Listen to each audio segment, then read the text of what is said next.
Merci d'être au rendez-vous du journal sur la télévision togolaise. Voici les titres. La planète entière se mobilise depuis plusieurs mois déjà pour une adaptation au changement climatique et leur corollaire. Au Togo, c'est un nouvel outil qui vient d'être mis à jour. Il s'agit du projet Impact, à découvrir tout de suite dans ce journal.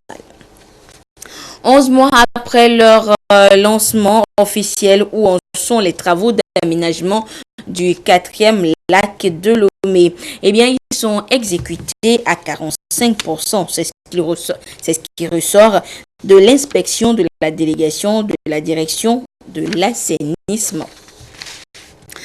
Et puis ce 31 mai est célébrée la journée mondiale des retraités.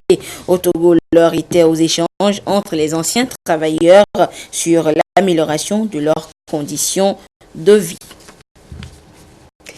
Voilà pour les titres. Une fois encore, bonsoir.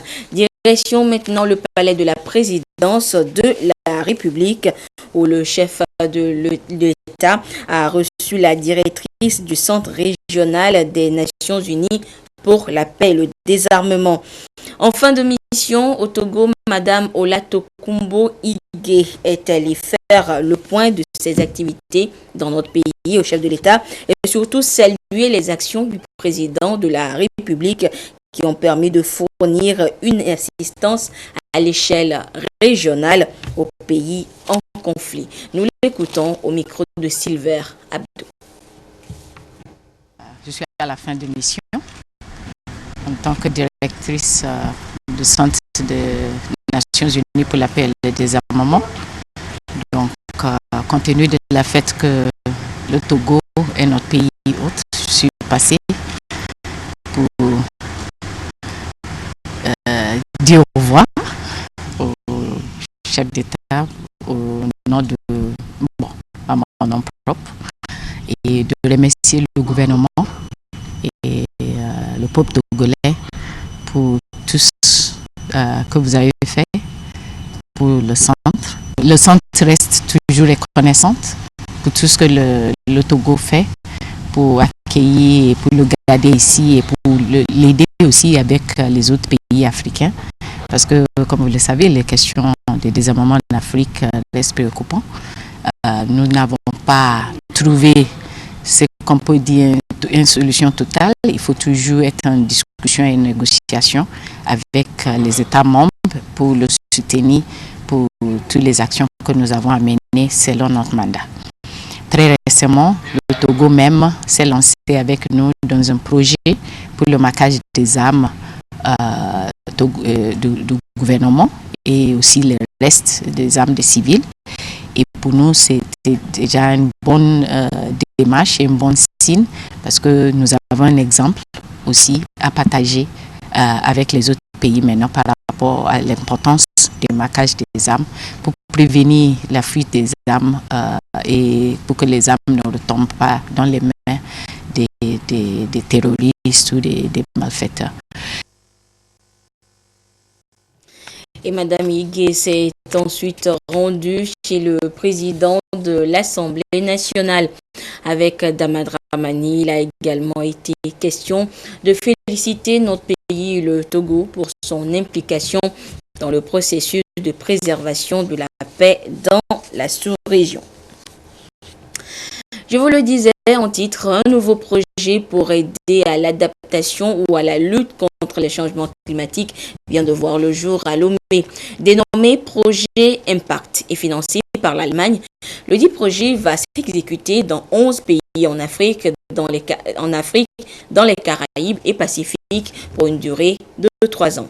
Mais avant sa mise en exécution, les experts en analyse climat sont en réunion depuis ce matin à Lomé. Le compte rendu avec Dodo Haré et Essora Théo.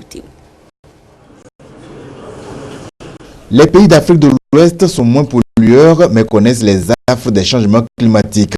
Inondations, sécheresse, dégradation des sols, envasement des cours d'eau et dégradation du cadre de vie des populations. Pour aider les décideurs et les populations dans leur approche d'adaptation au changement climatique, le projet Impact a vu le jour. Le projet Impact est un projet multidimensionnel et régional, qui aide les pays à asseoir leur stratégie de financement, leur stratégie sur les aspects climatiques à l'échelle nationale, régionale et internationale. Donc c'est un projet qui fédère ici 11 pays qui vont à la fois sur le plan politique que scientifique, alors qu'ils vont partager, il y aura un transfert de connaissances et un partage d'expériences pour tout ce qui concerne les aspects liés à l'adaptation et à l'atténuation au changement climatique. Il y aura un panel sur l'adaptation au changement climatique et ensuite un panel sur l'atténuation et maintenant définir ensemble justement les activités qui vont être menées au niveau de chaque pays et voir comment partager les connaissances de façon efficiente dans l'exécution et la mise en œuvre de ce projet. Le projet Impact est financé à plus de 5 milliards de francs CFA par la République fédérale d'Allemagne dans la perspective de la mise en œuvre de l'accord de Paris sur le climat. Ce projet cible 11 pays en Afrique, dans les Caraïbes et le Pacifique pour une durée de 3 ans. Le représentant du ministre de l'Environnement et des Ressources forestières, Sama Bunjou, a salué cette initiative. Le projet Impact viendra influencer les choix stratégiques dans la mise en œuvre des politiques de développement et des changements climatiques dans les pays ciblés, dont le Togo, déjà doté d'un plan national d'adaptation au changement climatique. Environnement, toujours 11 mois après le lancement par le chef de l'État des travaux d'aménagement du 4e lac de Lomé. Une délégation de la direction de l'assainissement était en visite d'inspection ce matin. Après avoir sillonné le système lagunaire, la délégation annonce que les travaux sont déjà réalisés à 45%. Nathalie Paniquet. Le 4e lac de Lomé, d'une surface de 26 hectares et de 3 mètres de profondeur en moyenne, prend déjà forme 11 mois après le démarrage des travaux d'aménagement. Ici à Enfamé, où débute ce lac, les ouvriers sont à pied d'œuvre. Résultat, les travaux exécutés sont à 45%. C'est le constat fait par la délégation de la direction de l'assainissement en déplacement sur les lieux après avoir aussi visité les ouvrages du système lagunaire. Ces ouvrages ne doivent pas recevoir de déchets solides, des déchets ménagers, des déchets liquides, disons les eaux usées de douche et de WC. Ils sont là juste pour recevoir les eaux de pluie. C'est pour réduire les récurrentes inondations avec toutes ses conséquences dans 8 quartiers environnants que sont Enfamé, Adapamé, Adamavo, Kanikope, Kagome, Baguida et Akodesewa que ce projet de rénovation et de reconstruction de grandes infrastructures a été initié par l'État togolais. Mais la visite du système lagunaire de ce jour montre clairement que malgré les sensibilisations, les populations continuent de boucher les caniveaux. Les caniveaux convergent vers le système lagunaire. Ce qui fait que quand il pleut, les caniveaux drainent ces ordures ménagères vers la lagune ou vers les lacs. Sur le canal d'équilibre, je dirais que le canal d'équilibre reçoit le maximum des caniveaux. Aujourd'hui, sur ce projet, c'est de communiquer et faire visible ce que l'État fait dans le cadre de l'aménagement du 4e lac. Sur le projet même, l'entreprise a une cellule de communication qui travaille de concert avec une cellule d'accompagnement formée par les autorités, disons la population locale. Le 4e lac a un volume de dragage de 400 mètres cubes de sable par heure. Son aménagement s'inscrit dans la deuxième phase du projet d'aménagement urbain du Togo, dont les travaux ont été lancés le 26 avril 2016 par le chef de l'État. Ces travaux, confiés aux entreprises GRTP et Eiffage Génie Civil, devront durer 24 mois. Le HCRON, le Haut Commissariat à la Réconciliation et au renforcement de l'unité nationale, sillonne tout le pays depuis le 10 mai dernier à la rencontre des populations pour porter le message du processus de réparation, la nécessité de la réconciliation et de la justice transitionnelle dans notre pays. Aujourd'hui, c'était le clap de fin de la tournée avec la rencontre des groupes cibles, les jeunes, les partis politiques et les groupes organisés. Les précisions avec Ramdan Bassina. Les jeunes, les syndicats, groupes de femmes, des religieux et partis politiques, ce sont là les cibles du HCOUN pour cette dernière étape de sa tournée nationale de sensibilisation. Cette sensibilisation, entamée depuis le 10 mai dernier, entend impliquer chaque couche de la société dans ce processus qui se veut inclusif. Ici, tout comme ailleurs, le HCOUN appelle tous les acteurs à la réconciliation, à œuvrer pour une société pacifiée. C'est une question d'amour de sa patrie, c'est pourquoi moi je suis là. Une question de vérité, de richesse et de vérité. Si on recherche la vérité et que l'amour de la patrie, on aime son pays, on peut pardonner. Et au nom de Dieu, parce qu'on est chrétien, on est croyant. Je souhaite quand même du courage à la délégation pour qu'elle puisse faire du bon travail. Aujourd'hui, il s'agit de purifier les mauvaises choses qui se sont passées dans le pays. Et il faut nécessairement commencer par quelque part.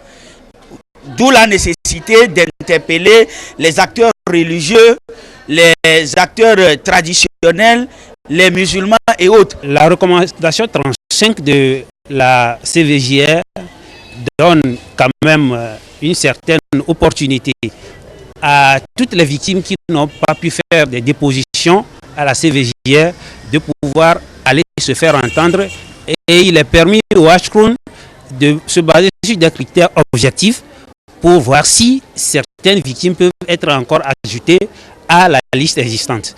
C'est en cela que nous nous réjouissons. C'est à moi de pardonner, et il faudrait que l'agresseur se confesse et que je lui pardonne. Le HCOUN, à la fin de son périple national, se dit satisfait et met l'accent sur la volonté de la population à contribuer au succès de ce processus.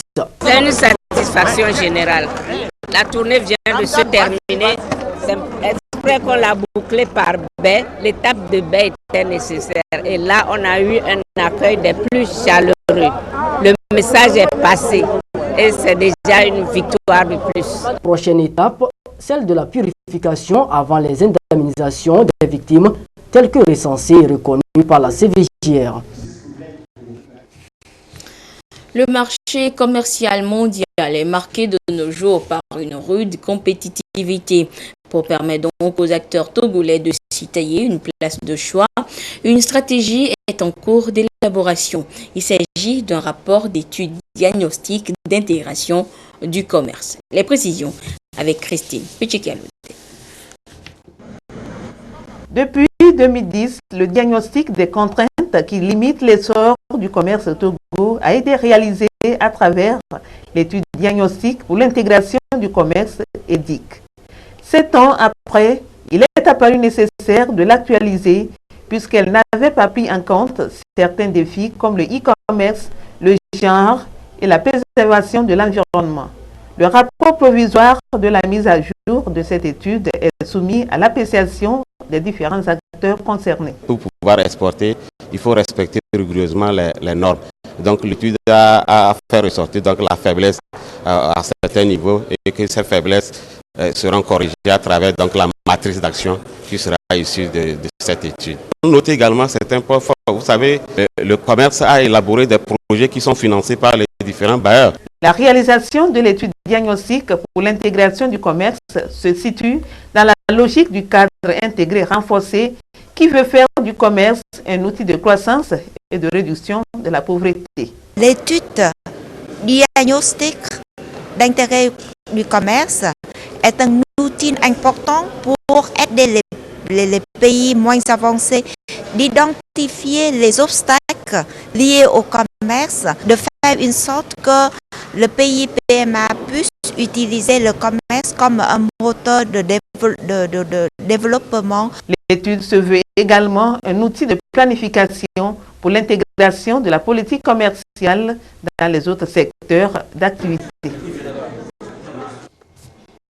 Ce constat à présent, la puberté survient généralement à un âge où beaucoup de jeunes sont encore scolarisés. Et chez les jeunes filles, cette période est marquée par l'arrivée des premières règles. Alors, l'ONG Bonne Fontaine et ses partenaires ont élaboré une étude de gestion mondiale de l'hygiène menstruelle. Et en début de semaine, l'heure était à la validation de cette étude. Les précisions avec Yasmine Kodia, Sonia Aminikpo et Clarisse Atiklé. Au Togo, 5 filles sur 10 ne savent pas que les menstruations sont des phénomènes naturels. 4 sur 6 sont sous-informées et 1 sur 10 ne vont pas à l'école pendant ces périodes. À cela s'ajoute le nombre important des femmes marginalisées ou traitées de sales et impures par la société pendant ces moments. C'est ce qui ressort de l'enquête commanditée par l'ONG Bonne Fontaine en 2016 sur la question de la gestion des menstruations au Togo. Ici, acteurs de la société civile, responsables d'associations et ONG sculptent les résultats de l'enquête en vue de sa validation.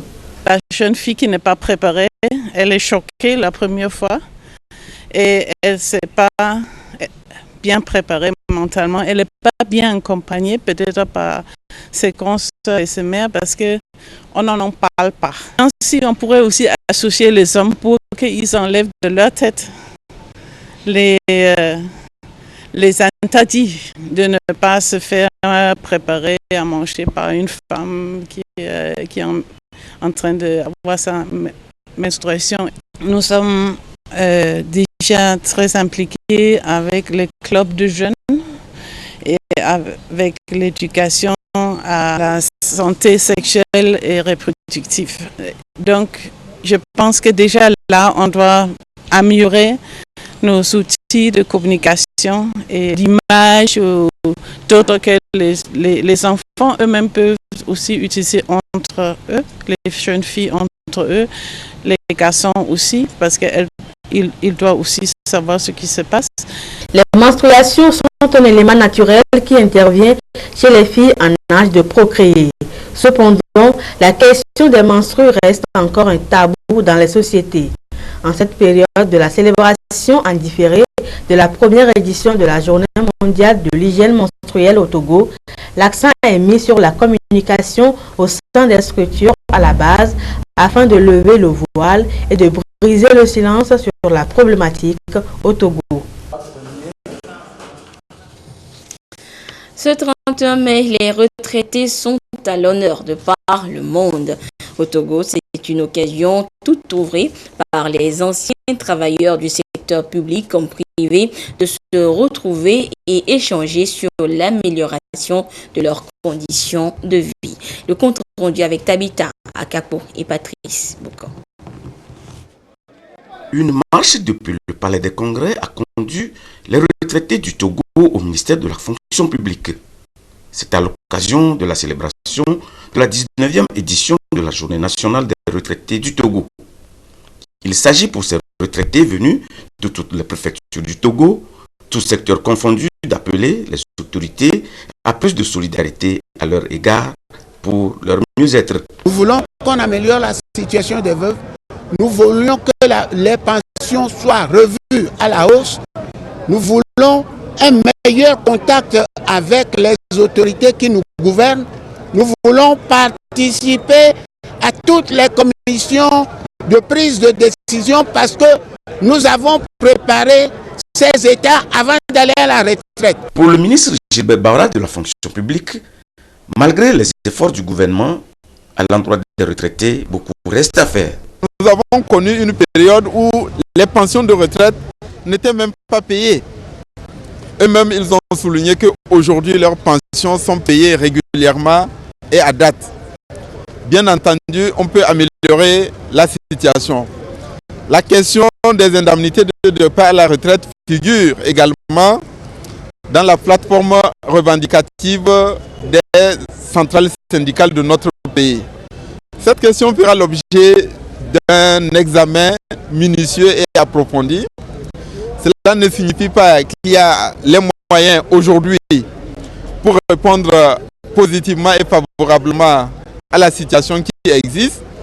En revanche, nous devons y réfléchir et voir le jour où notre pays aura les moyens, comment faire pour rétablir cette indemnité de départ à la retraite. Ils sont plus de 100 000 retraités au Togo concernés par cette journée, une véritable force non éteinte. Le Conseil des ministres s'est réuni ce mercredi au palais de la présidence de la République sous la conduite du chef de l'État, Faure Sozimna Nyazingbe. C'est le ministre en charge de l'enseignement supérieur, Octave Nikwe-Broum, qui nous présente le communiqué ayant sanctionné ce conseil. Sanctionnant le Conseil des ministres du mercredi 30 mai 2017. Le Conseil des ministres s'est tenu ce mercredi 30 mai 2017 au palais de la présidence de la République sous la présidence du président de la République, son Excellence, M. Faure Sozimna Nyazingbe. Le Conseil a adopté un projet de loi, examiné et adopté un décret, examiné un décret en première lecture, écouté 3 communications et suivi les divers. Au titre du projet de loi, le Conseil a adopté le projet de loi organique portant composition, organisation et fonctionnement de la Commission nationale des droits de l'homme, CNDH. La volonté du gouvernement togolais de faire de la CNDH, créée par la loi numéro 87-09 du 9 janvier 1987, un véritable organe de promotion et de protection des droits de l'homme, justifie l'adoption de plusieurs lois de réforme, notamment la loi numéro 2005-004 du 9 février 2005, visant à renforcer l'indépendance et l'efficacité de cette institution. Ces efforts du gouvernement ont permis ainsi à la CNDH d'être accréditée par le Comité national de coordination des institutions nationales de promotion des droits de l'homme au statut A depuis 1999. En vue de renforcer cette crédibilité et pour réaffirmer l'engagement du gouvernement togolais à œuvrer pour le renforcement des droits de l'homme, le présent projet de loi vient améliorer le mode de désignation des membres ainsi que la diversification des corps de provenance de cette institution et assure à la CNDH les moyens nécessaires pour la réalisation de ces nouvelles missions, notamment celle de la prévention de la torture par un mécanisme mis en place à cet effet. Au titre des décrets, le premier décret examiné et adopté par le Conseil des ministres porte attribution, composition, organisation et fonctionnement de la commission d'affectation des terres dans le cadre des projets de classement. En conformité avec les dispositions de la loi numéro 2008-009 du 19 juin 2008 portant code forestier, ainsi que la politique nationale visant à sécuriser et à étendre le domaine forestier au Togo, ce décret met en place la commission chargée de gérer les éventuelles réclamations et litiges liés au projet de classement d'un domaine forestier. Cette commission a pour rôle de concerter toutes les parties impliquées dans le projet de classement, d'examiner des réserves ou réclamations émises par les citoyens intéressés à l'occasion des opérations de classement et de proposer des solutions idoines. L'adoption de ce décret vient confirmer davantage la volonté du gouvernement de renforcer les mesures d'atténuation des effets néfastes du changement climatique. Le deuxième décret examiné en première lecture par le Conseil est relatif au contrôle technique automobile au Togo en accord avec la directive numéro 16/2009 du 25 septembre 2009 de l'UEMOA. Ce décret, une fois adopté, permettra de renforcer les dispositifs de contrôle technique des véhicules dans notre pays en l'adaptant aux normes admises au sein de l'espace UEMOA.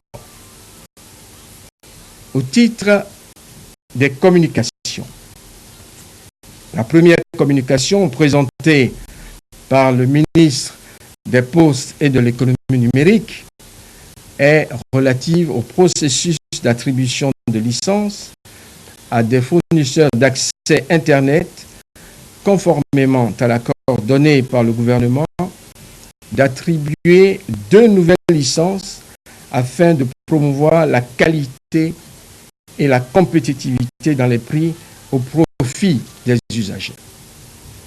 Ce processus conduit dans le respect des règles de la réglementation en vigueur a permis d'avoir au total 15 soumissionnaires composés de groupements de sociétés togolaises, africaines, européennes et américaines. Après les différentes phases d'évaluation et conformément au règlement intérieur du dossier d'appel d'offres, le Conseil a donné l'autorisation au ministère des Postes et de l'économie numérique d'accorder les licences aux adjudicataires provisoires que sont le groupement Théolis et GVA. La deuxième communication, suivie par le Conseil des ministres, est relative à l'adoption du rapport final du Togo au titre du deuxième cycle de l'examen périodique universel, EPU, devant le Conseil des droits de l'homme. Le 16 mars 2017, au cours des travaux de sa 34e session, tenue à Genève, le Conseil des droits de l'homme a adopté par consensus le rapport final du Togo, notre pays, au titre du deuxième cycle de l'examen périodique universel. Le Conseil des ministres s'est réjoui des progrès enregistrés depuis la présentation du rapport national en octobre 2016 et a félicité la Commission pour l'approche inclusive et participative qui a marqué l'élaboration et l'adoption des différents documents stratégiques. Il a recommandé au ministre en charge des droits de l'homme de préparer une communication sur le processus d'adoption des rapports au titre de l'EPU dans le but d'informer et de sensibiliser la population. La dernière communication du Conseil de ce jour, écoutée en première lecture, est présentée par le ministre de l'Urbanisme, de l'Habitat et du Cadre de vie et est relative à l'application du décret portant réglementation de la délivrance des actes d'urbanisme au Togo. Au titre des divers, le Conseil des ministres s'est réjoui de la bonne tenue de la première réunion du Conseil national de suivi de la décentralisation CNSD.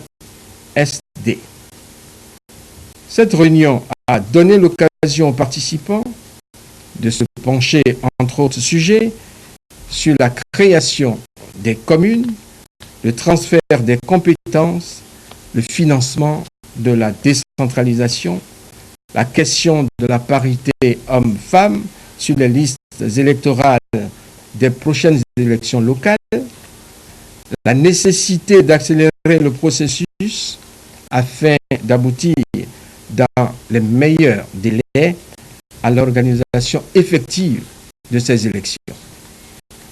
Le Conseil tient à remercier et à féliciter tous les participants pour leur contribution positive au cours des travaux.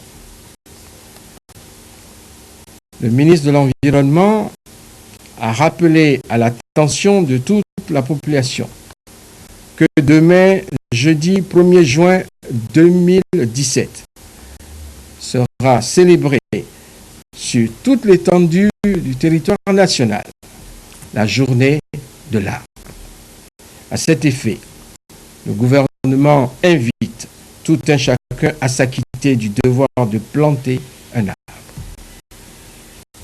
Enfin, le ministre de l'Agriculture, de l'Élevage et de l'Hydraulique a rendu compte au Conseil de l'apparition à certains endroits du pays de la chenille légionnaire qui ravage les champs de céréales. Le ministre rassure les producteurs que des dispositions idoines sont prises par les équipes techniques pour enrayer rapidement le fléau. Fait à Lomé le 31 mars 2017, le Conseil des ministres. Et on l'a évoqué dans le Conseil des ministres, chaque année, les Togolais sont appelés à mettre en terre au moins un arbre le 1er juin, c'est-à-dire demain. Une tradition à laquelle ils obéissent depuis 1977. L'édition de cette année est placée sous le thème « Reboiser, c'est assurer les produits forestiers ligneux et non ligneux pour les générations présentes et futures ». À la veille de cet acte citoyen et civique, le ministre en charge de l'Environnement explique l'importance de cette opération et appelle à l'implication de tous. Emmanuel Kalgora, Augustin Kossi, Ramdan Bassina. 1er juin, journée dédiée au reboisement, à la protection de l'environnement et à la restauration du couvert végétal au Togo. Une invite donc à chaque Togolais à mettre en terre chaque année au moins un arbre et l'entretenir. Et ce depuis 1977. À cette 40e édition, l'accent est mis sur le reboisement comme moyen de lutte contre l'avancée du désert et de la dégradation du couvert forestier. L'instauration de la journée nationale de l'arbre un an plus tard, c'est-à-dire en 1977, a été un véritable moment dans la vulgarisation forestière au Togo, constituant ainsi une volonté manifeste de l'État de reforester notre territoire. En instituant cette journée, les autorités d'alors souhaitaient atteindre un résultat concret, celui de voir dans l'avenir un Togo vert avec une meilleure couverture forestière et un potentiel ligneux important à l'instar d'autres pays de la sous-région. Le thème de cette année est reboiser, c'est assurer les produits forestiers ligneux et non ligneux pour la génération présente et future. Alors, plantons les arbres pour la gestion durable de la biodiversité et des forêts et pour la lutte contre les changements climatiques. 40 ans après la mise en œuvre de cette politique, environ 50 000 hectares ont été reboisés avec un taux de reboisement annuel de 4 000 hectares en 2010. Un résultat résultat bien en deçà des ambitions nationales de reboiser au moins 5000 hectares par an. Selon le dernier inventaire forestier au Togo, le couvert végétal est de 24,24% avec un taux de déforestation annuel de 5%. Pour inverser la tendance, le pays s'est doté d'un programme de reboisement. L'objectif stratégique du PNR est de contribuer à l'extension de la couverture forestière à 30% du territoire d'ici à l'horizon 2050 et à l'augmentation de la productivité des forêts existantes. Ainsi, pour les 5 prochaines années, le PNR va s'appuyer sur les modèles d'intervention et les actions pilotes actuelles de reboisement au Togo pour aménager 300 000 hectares de forêt, dont 34 400 hectares de nouvelles surfaces plantées et 265 000 hectares de forêt restaurées d'ici à 2021. Pour partager tout cela à tous les acteurs de la société, les hommes des médias et les agents du secteur forestier sont invités ici à sacrifier à la tradition ce 1er juin 2017, un acte citoyen auquel ils sont conviés. Le ministre de l'Agriculture et de l'Élevage, dans un communiqué, ministre président du Comité national de la transhumance, porte à la connaissance des présidents des comités préfectoraux de la transhumance, des brigades de contrôle, des responsables de la Fédération nationale de la filière bétail-viande, des éleveurs nomades, des agriculteurs et tous les acteurs, des autres acteurs que la campagne nationale de transhumance 2017 prend fin ce 31 mai 2017 sur toute l'étendue du territoire national, conformément à l'arrêté interministériel numéro 001 du 22 mai 2008 portant organisation du mouvement de la transhumance au Togo. Par conséquent, il est demandé au président des comités préfectoraux de la transhumance, aux brigades de contrôle et aux services techniques concernés de prendre toutes les dispositions idoines pour assurer le retour paisible des troupeaux transhumants dans leur pays d'origine.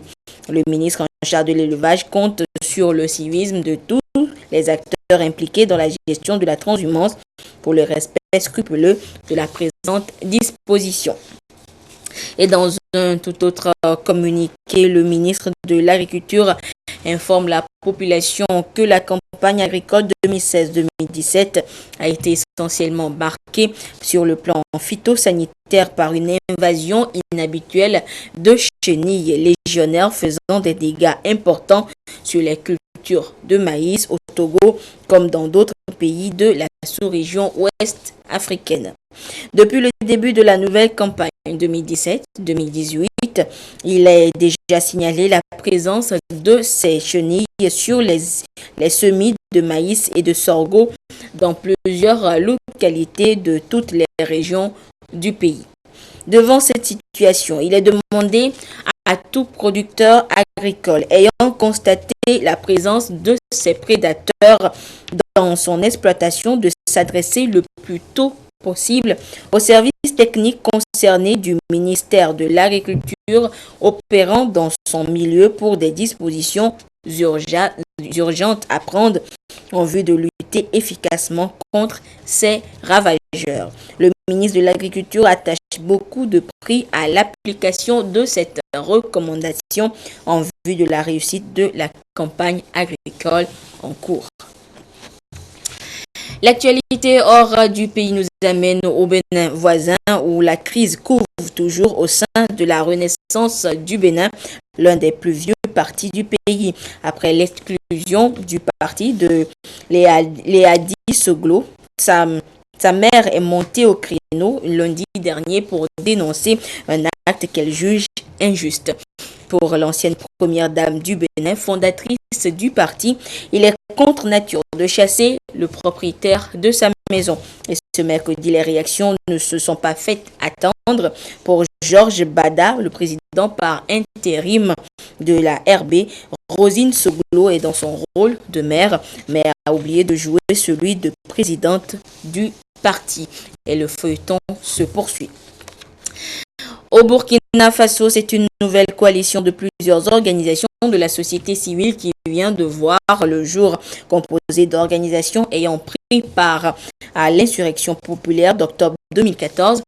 La nouvelle coalition se donne pour mission, je cite, de maintenir la veille citoyenne et d'interpeller les dirigeants burkinabés à regarder dans le sens des aspirations du peuple burkinabé. Fin de citation.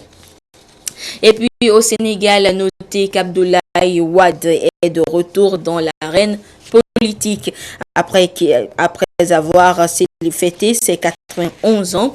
L'ancien président sénégalais a été désigné tête de liste de nouvelle coalition créée autour de son parti, le Parti démocratique sénégalais. La coalition se présente pour les législatives du 30 juillet prochain. Et retour en page nationale pour vous signaler cette signature d'accord de prêt survenue hier à la Banque d'investissement de développement de la CEDEAO BIDC. Elle est intervenue entre la BIDC et le groupe Moulin du Sahel spécialisé dans la transformation des céréales en farine. Les précisions avec Clarisse Atikle. Plus de 2,680 milliards de francs CFA, c'est le montant du prêt que la Banque d'investissement et de développement de la CEDEAO BIDC s'engage à accorder au groupe Moulin du Sahel. Spécialisé dans la transformation des céréales, le groupe veut implanter à Abidjan, en République de Côte d'Ivoire, une usine de production de la farine de blé. Today, we have signed another one for 2.6 billion. This time around is to construct a flour. La signature de l'accord de prêt que nous avons fait ce matin est dans le cadre des efforts que nous faisons pour pouvoir soutenir le secteur agro-industriel dans la sous-région. Cette signature a été faite pour soutenir donc une minoterie en Côte d'Ivoire cette fois-ci. Donc pour la production de divers produits agricoles et de blé notamment en Côte d'Ivoire.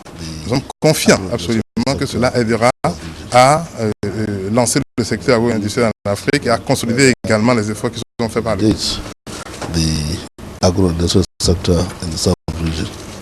Satisfaction du groupe Moulin du Sahel, dont le partenariat avec la BIDC a démarré en 2010. Le groupe fait la promesse de respecter l'engagement pris vis-à-vis de la banque. À travers cet investissement-là, nous allons créer 82 emplois en Côte d'Ivoire. Nous pensons réellement que c'est une valeur ajoutée et pour tout le monde, et une valeur ajoutée aussi pour les États parce que nous allons payer comme des impôts pour ce pays-là. Donc pour nous, c'est vraiment un investissement important et c'est l'occasion de remercier la BIDC pour sa confiance parce que les entreprises africaines, surtout au niveau industriel, ont besoin de cet accompagnement-là. Donc encore une fois, nous remercions la BIDC pour cet engagement-là auprès de nous et nous ne ménagerons aucun effort vraiment pour vraiment mériter cette confiance-là de la BIDC. Le groupe Moulin du Sahel opère déjà au Mali et au Niger. La BIDC est à sa 3e intervention en faveur du groupe pour un montant total de plus de 6 milliards de francs CFA. Fin de ce journal. À suivre à partir de 21h30. Spéciale Expression, animée par Gerson Deveau. Une émission consacrée ce soir à Feu Manaf Alpha Boukari et son poème Eldolor. Et à 22h30, Edem Sousoukbo vous retrouve pour la dernière édition du journal. Excellente suite de nos programmes. Au revoir.